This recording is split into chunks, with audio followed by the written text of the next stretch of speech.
ক্লায়েন্টের সাথে প্রথম মেসেজে হাই ব্রো বলার পরে অর্ডার না পাওয়া অথবা এক্সিস্টিং অর্ডার ক্যান্সেল হয়, এরপর মনে হচ্ছে যে এই হাই ব্রো বলার কারণেই হয়তো আমার অর্ডারটা ক্যান্সেল হইলো অথবা আমি অর্ডারটা পাইনি।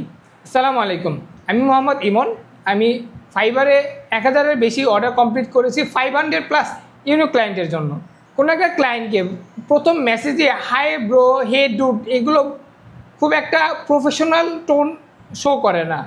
মানে অনেক ক্লায়েন্ট আছে এটা পছন্দ করে, অনেক ক্লায়েন্ট পছন্দ করে না।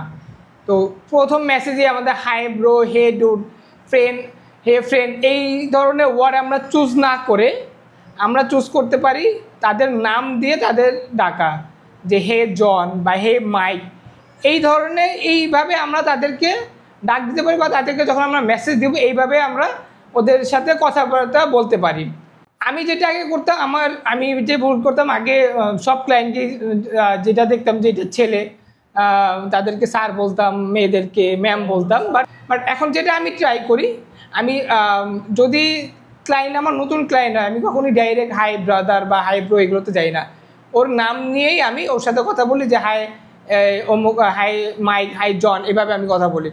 যখন ও ফার্স্ট টাইম আমাকে ব্রাদার ফ্রেন্ড বলে, এরপরে ও যেটা বলে ওর টোনই আমি ওর সাথে কথা বলি। তাহলে 3টা রুল আমরা এখানে সেট করতে পারি। এক, স্যার ম্যাডাম আমরা বলবো না। সেকেন্ড হচ্ছে আমরা নাম দিয়ে ওদেরকে ডাকবো, হে জন, হে মাইক, এভাবে। আর যখনই আমাদেরকে ফাইবারে কোনো একটা ক্লায়েন্ট বা ফাইবারের বাইরে হোক অন্য কোনো মার্কেট প্লেসে হোক, যখনই একটা মেসেজ দিবে তো ওরা একটা থ্যাংক ইউ বা একটা ওয়েলকাম মেসেজ দাও, যে তুমি এতগুলা মানুষের ভিতর থেকে আমারে মেসেজ দিছো, এই জন্য আমি অনেকটা থ্যাঙ্কফুল, তোমাকে অনেক অনেক ধন্যবাদ।